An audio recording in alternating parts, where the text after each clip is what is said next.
Hi everyone, I wanted to share a quick tip that I got from Melissa K. Norris. She is a farmer that has, she has an online homestead academy. I'll post a link below. I think it's called Pioneer Academy, Homestead Academy, I'm not sure. But Melissa K. Norris, she's just a wealth of information and really easy to understand. And I had never seen this done before, so I'm excited to try it out. So often in the springtime, we have seeds that need a little bit more warmer weather, but they can be planted right after frost or frost dates. But they would like it to be a little bit warmer, so it's nicer if you can get them started in a greenhouse. Even earlier than this, but I don't have a greenhouse, and all my beds are full of early crops like peas and beans, and so I wanted to get started with some other crops. And her suggestion was to make little mini greenhouses that I could keep outside, because I don't have the room or the patience to do seeds inside and all of that without a greenhouse. So I'm gonna try her tip and see how it goes. So we're just gonna use a milk jug. You use water, whatever you have. And then we're gonna slice all the way around, except that we're gonna leave a little 6-inch section where you're basically gonna have a hinge.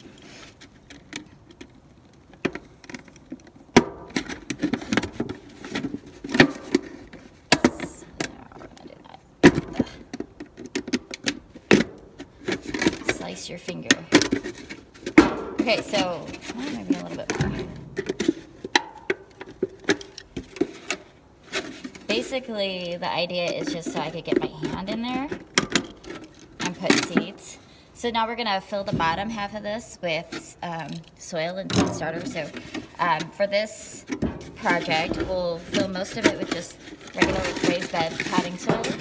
And then I'm gonna put, she didn't suggest this, but I'm gonna put a little layer of seed starter mix right on the top, just to give the seeds a little extra something. So, do that.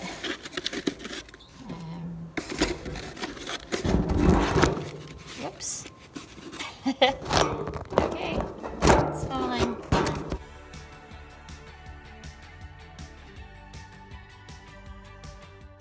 So I've filled my container and I put some water over the top of it, and now I'm ready to seed them. I'm gonna put 2 different types of seeds in here because there's plenty of room to just get the seedlings started. One of them is going to be ashwagandha, and I have never grown this before, so we'll see how it goes. These are really super tiny seeds. I don't even know if I'll be able to get that in there or not. There we go. They're about, you can see them here, they're a tiny bit bigger than a mustard seed, but not much. So I'm just gonna put a few over on one side, and these seeds just wanna be barely pressed into the surface and not buried at all. So we're not gonna do much of anything there. And then the other seed is amaranth dreadlocks, which I'm really excited to grow this year. I've also never grown any kind of amaranth, so that should be fun.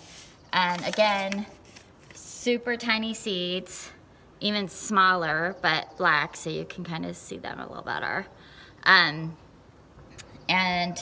they want to be just 1/8 of an inch down, so I'll just barely press them into the soil. And I'm going ahead and seeding them pretty heavy because I have a lot of seeds in these packets, and I'm not familiar with the germination rate, and also both of these plants get fairly large, so I'm only going to take maybe 2 or 3 of the hardy seeds. So we'll thin them out and take the ones that are really strong and healthy and plant those out in the garden. So the next thing I want to do is, so don't forget what they are, I'm just gonna take a Sharpie and write on one side what I'm growing in here.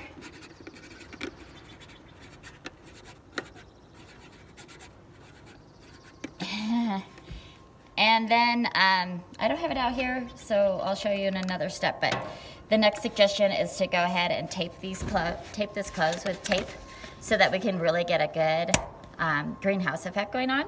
And then I'm just gonna set it up on my porch and see how it does. Hey everybody, I wanted to give an update on our container planting.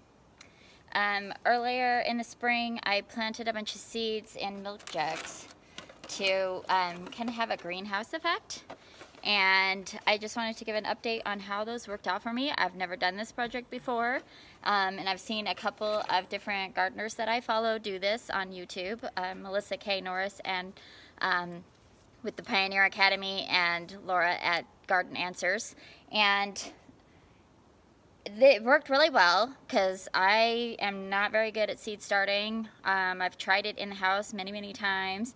I have not tried with like grow lights and heating pads and, you know, the whole setup or anything, but just keeping it super basic. I haven't been very successful with seed planting. And so I tried a few different ways this year, and one of them was the milk carton. The other one was a bakery, you know, it's like tiny danishes or something like that came in this, and you know, it's a clamshell, so it creates this greenhouse effect. And then I just poked holes in the bottom and put seed starter mix down here, and then put seeds in it. And I didn't plant them all perfectly. I just kind of scattered the seeds just to see how they would work out. And I'm, again, really happy with how it turned out. This one was a mini cupcake one. You can see all the little individual ones. And they were fairly successful as well, again, with the clamshell, which we kind of just left, like, not clicked shut. On a stormy day, we clicked one side shut so it wouldn't pop open. It's pretty strong. And then we would open them up during sunny days, and just kept them watered, and I'm pretty happy with it. I'm pretty happy with the milk cartons, or the milk jugs, and the other way I tried starting seeds was in egg cartons, the cardboard egg cartons, which was successful. You could see the little seedlings there, but we left them out in the rain after it started getting warm enough for them to just be outside all the time, and the cardboard just completely falls apart. So the benefit to this is I can plant this seedling just like this without disturbing its roots in the cell in the cardboard. So all of these are zinnias, and they're gonna all go out in my straw bales, and I'm probably just gonna kind of move the straw around a little bit and set them down just like this so I don't disturb them any more than they have been. The other seeds that I tried growing in egg cartons were marigolds, and I have one seedling because the dogs decided that this might be an interesting thing to flip over and eat. So we tried to save them, but we clearly buried the seeds and it didn't work out, but one did come up, so I'll plant that one out. I wanted to show you how the milk cartons came out. I did not put enough drainage in them, even though I poked tons and tons of holes with a knife. It just wasn't enough drainage, so sopping wet. So this is kale and Brussels sprouts, and so I will be transplanting those out. The kale can go out directly into a raised bed today, and the Brussels sprouts are gonna go in a new cupcake carton. And my husband's obsessed with cupcakes, can you tell? I don't eat these. But it also has a really great clamshell top. It's really tall. So I think this is gonna be a perfect little greenhouse for my Brussels sprouts until they're big enough to go out in the garden. And then other crops that I was successful with is cabbage. We did really well with the cabbage. More cabbage than I probably need. But that will just inspire me to make sauerkraut. This is perilla, which is one of my favorite herbs. And one of the suggestions was to duct tape the cut on the milk jug to just create a little bit more heat and insulation, and then you just water from the top or let the rain come in from the top. This one's not ready to be transplanted. I don't know if I can get a good, I'll try to see if I can get a good photo of it later. They're just like little tiny, you can see 2 little leaves, but they're really tiny.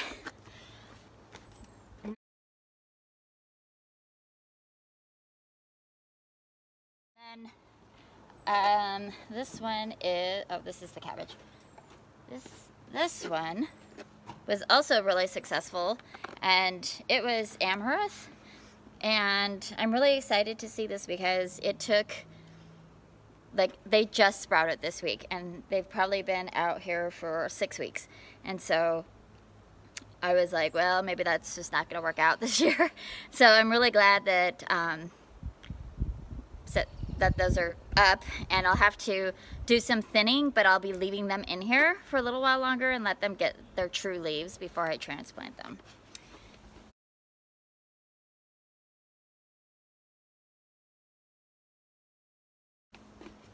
And then this one, I can't read the thing. This one is Sweet William, and there's only 1 seedling in there. So, but I also knew that this was an old package of Sweet William that I found in my, pile of seed packets. I wasn't even sure if it would be viable or not, so I just tried it out, and, well, I got one, that's fine. So yeah, I'm just going to be doing some transplanting. The zinnias that are in the clamshells are ready to go out in the garden. Most of them will go in the hay bales and maybe a couple of containers, and then these little zinnias will just get put right into the top of the hay bales, because they're not really ready to be transplanted out at this size, but with the container falling apart, I just want to put them in their forever home for the year. These are all annuals, so they won't be coming back. So whatever they do this year is how good they're going to be. So I need to give them the best opportunity that I can to be successful. So that is my update on starting seeds. So I wanted to show you how easy it is to transplant these little seedlings into the raised bed. So I've got a couple of kale here already, and they are separating pretty easily. I'm just kind of teasing the roots apart. I say that, and then the very first one I try to do on video. Okay, so just like little, but a good sized root system. So just put them right in there and tease them apart. So I really like this system because even though they were planted really close together, because I just scattered the leaves in there, or the seeds in there, I'm able to,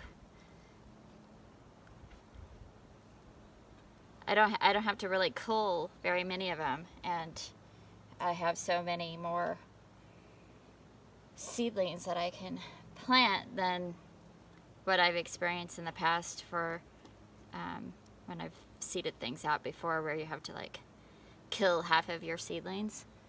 I don't have to do that with this system, so I'm pretty excited about that. Hopefully that's the case with all the different seedlings.